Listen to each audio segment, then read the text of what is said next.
Esam nonākuši pie pēdējās, bet ne mazāk svarīgās tēmas. Tā ir risku identificēšana un analīze. Pastāst man lūdzu, kas tie riski vispār tādi ir? Riski ir faktori, kas var negatīvi ietekmēt projektu gaitu, to kavējot vai radot tam papildus izmaksas. Tāpēc arī ir iespējams tā, ka projekts vispār beigās nenotiks. Wow, skan draudoši. Taču ņem vērā, ka katrs projekts saskaras ar riskiem. Bet, ja tu laikus tos identificēsi, tu jau būs laicīgi nodrošinājies pret tiem, un problēmas tev nekādas nesagādās. Labi, un var man pateikt, kā tad labāk sagatavoties, lai to labāk izdarītu? Jā, uzsākot projektu, ir jāveido risku vadības plāns. Tas nozīmē pārskatīt projektā veicamās aktivitātes un identificēt ar tām saistītos riskus. Pēc tam prognozēt šo risku iestāšanos iespējamību un ietekmi uz pavu projektu. Un, kad tas izdarīts, sagatavot novēršanas pasākums. Labi. Ok, un kas tad projektā ir atbildīgs par risku analīzi? Par to ir atbildīgs pats projekta vadītājs un kopā ar savu komandu. Ir gadījumi arī, kad nepieciešams piesaistīt ekspertus. Jo riskus parasti plāno balstoties uz iepriekšējo pieredzi citos projektos. Tavā projektā tie varētu būt kādi velo eksperti vai arī draugi, kuri iepriekš šādā braucienā ir devušies. Paldies, ņemšu vērā. Un vai tu varētu man ieteikt, kādā formātā tad man labāk sagatavot to risku vadības plānošanu? Jā, par pamatu tu vari ņemt risku reģistru un matricu, ko veido šādi. Pirmajā kolonā norāda riska nosaukumu. Nākamajā iestāšanās varbūtību, kura tiks novērtēta skalā no 1 līdz 3. Kur 1 nozīmē maz ticams, ka risks iestāsies, 2, ka iespējams iestāsies, 3, liela varbūtība, ka iestāsies. Nākamajā kolonā norādi riska ietekmi, kur arī novērtē skalā no 1 līdz 3.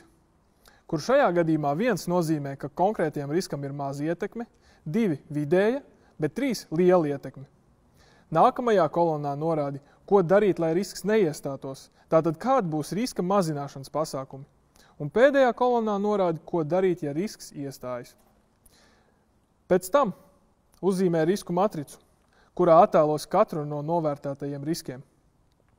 Uz X asas norādot iestāšanās varbūtību, bet uz Y asas ietekmi.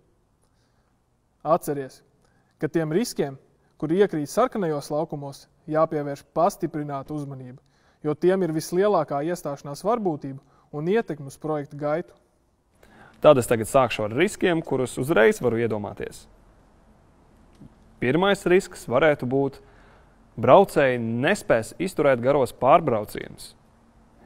Iestāšanās varbūtība tam varētu būt iespējams, ka iestāsies, jo ne visi braucēji ir trenēti tik garam braucienam. Riska ietekme 3, liela, jo tas ir komandas brauciens, un ja šis risks iestātos, tad uzreiz nojuktu viss aplānotais maršruts un naktsmītņu rezervācijas. Lai šis risks neiestātos, varētu organizēt treniņus pirms brauciena. Ja risks iestāsies, paredzēsim citas transporta iespējas tiem, kuri ir tik noguruši un nespēs tālāk pabraukt. Risku matricē atzīmējam pie vidējās varbūtības un augstas ietekmes. Otrais risks varētu būt risks, ka kāds var gūt traumas braucienu laikā. Iestāšanās varbūtība tam būtu 2. Iespējams, ka iestāsies. Riska ietekme 2, vidēja. Tas gan būs atkarīgs, cik daudzi un cik smagi kāds savainosies. Lai risks neiestātos, nodrošināsim piemērotu ekipējumu, ievērosim satiksmes drošības pasākumus, iepazīstināsim katru braucēju ar noteikumiem, kuri ir spēkā citās valstīs. Ja risks iestāsies, iegādāsimies apdrošināšanu, lai nosegtu nelaimes gadījumu izmaksas. Risku matricē aizzīmējam pie vidējās varbūtības un vidējās ietekmes. Trešais risks varētu būt, ka kādam dalībniekam salūst velosipēds. Iestāšanās varbūtība 2, iespējams. Riska ietekme 3. Liela, jo tādā gadījumā būs apgrūtināta ceļa turpināšana. Lai risks neiestātos, brauksim saprātīgi. Savadīsim velosipēdu 100% kārtībā pirms brauciena. Ja risks iestājas, mēģināsim to saremontēt. Paņemsim līdzi kādus instrumentus, lai varētu saremontēt galvenās problēmas. Noskaidrot iespējamās remonta vietas konkrētajā maršrutā. Risku matricē atzīmējam pie vidējās varbūtības un lielas ietekmes. 4. risks – izlādējies telefoni un nav iespējams ieslēgt GPS vai sazvanīt komandas biedrus, naktsmītnes un tā tālāk. Iestāšanās varbūtība 3 – liela, riska ietekme arī 3 – liela, jo nestrādās GPS un liela varbūtība, ka apmaldīsimies vai novirzīsimies no plānotā maršruta. Lai risks neiestātos, paņemsim līdzi ārējās uzlādes ierīces, plānosim maršrutu tā, lai sanāktu pieturas punkta vietā, kur ir pieejama telefona uzlāde, elektrība. Ja risks iestājas, piestāsim kādā kempingā, lai uzlādētu telefonu. Vai arī iegādāsimies ārējās uzlādes ierīces kādā no tuvākajiem veikaliem. Risku matricē atzīmējam pie lielas varbūtības un lielas ietekmes. Šim riskam pievērsīsim pastiprinātu uzmanību. 5. risks. Valodas barjera ārpus Latvijas robežām. Iestāšanās varbūtība 2 – iespējama. Riska ietekme 1 – maza.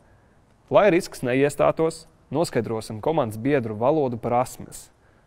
Lai pielādēsim telefonā aplikācijas, kuras spēj iztulkot dažādas valodas, apzināsim draugus, kuri pārzina konkrēto valodu, lai nepieciešamības gadījumā var piezvanīt. Ja risks iestājas, izmantosim iepriekš sagatavotās telefona aplikācijas, vārnīcas, draugu palīdzību, kuri pārzina valodu. Risku matricē atzīmējam pie vidējās varbūtības un mazas ietekmes. Labs sākums. Tādā veidā tu vari ieplānot visus projektā saistītos riskus, kas tev nāk prātā par pašu projektu un par aktivitātēm tajā. Tikai neaizmirst svarīgu lietu iesaistīt arī savu komandu, jo tādā veidā tu vari gūt daudz objektīvāku vērtējumu par dažādām situācijām. Jā, skan diezgan vienkārši īstenībā.